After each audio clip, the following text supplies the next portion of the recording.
Once again, I welcome you all in my next video, which is on analysis of purely capacitive circuit.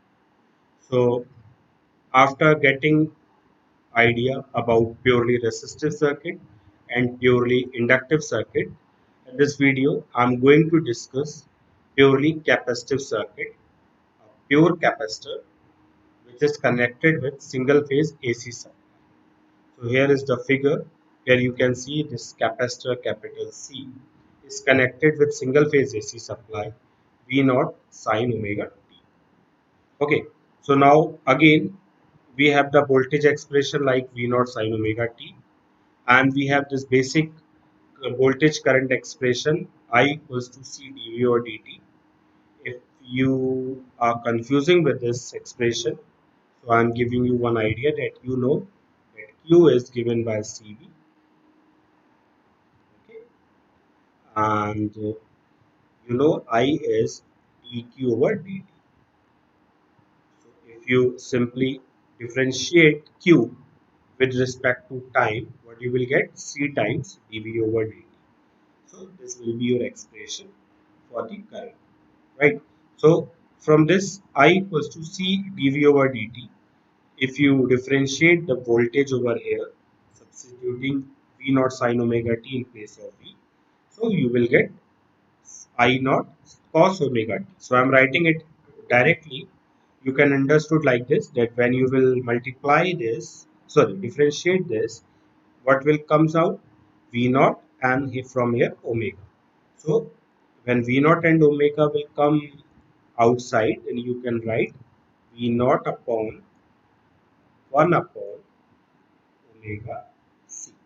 So this 1 upon omega c is your xc.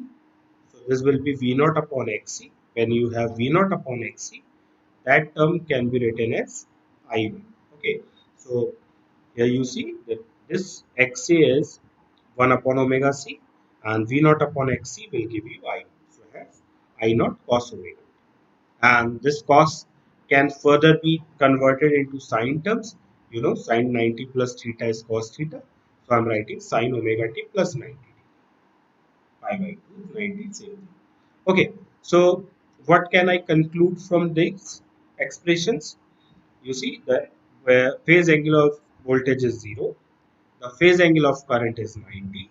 So the phase difference between V and I is 90 degree, right?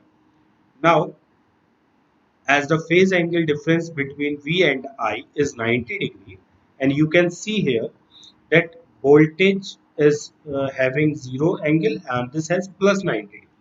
So this we will use in our phasor diagram.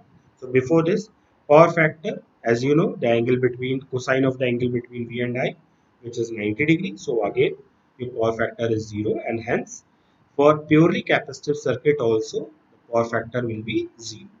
So in case of resistance, you have power factor unity. In case of inductance and capacitor, the power factor is 0.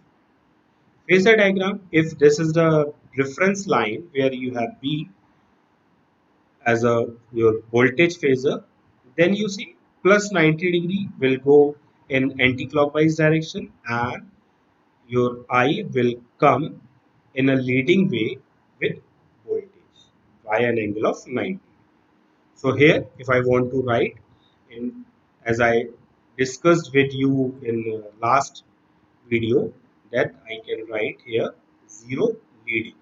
Why leading? Because current is leading here. Okay, so when I'm writing a term leading here, so it is like it is referred as that current is leading. So no need to write the full thing that current is leading or what is happening.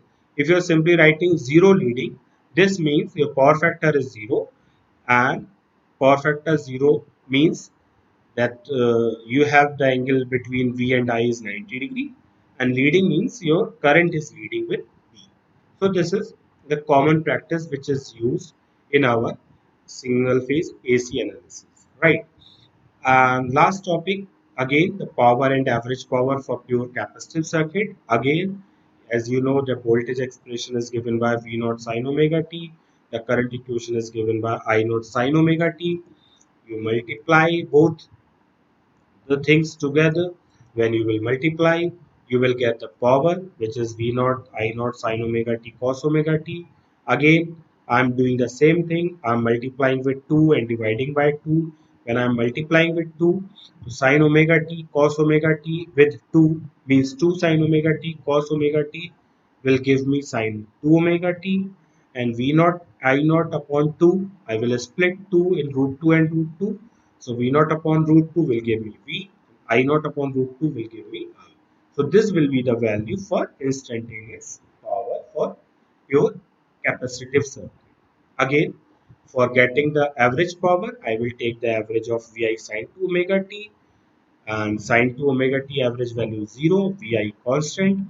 So I can write like this, that yes, average power is Vi and average of sine 2 omega t. And average value of sine 2 omega t is 0.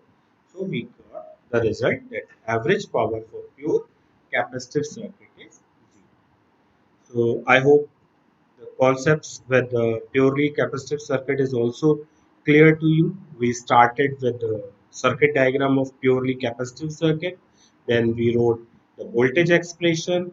From voltage expressions, we investigated the current expression. Then we saw the phase angle of voltage and current. Then we saw the power factor for purely capacitive circuit, which comes 0, right? Since current is leading, so we are saying 0 leading. Phasor diagram, we have seen that if V in horizontal axis, then I will be in plus vertical axis. And finally, we saw the relations of instantaneous powers and average power. And we found that average power for purely capacitive circuit is also 0. So I hope each and everything is clear to you again. Thank you very much.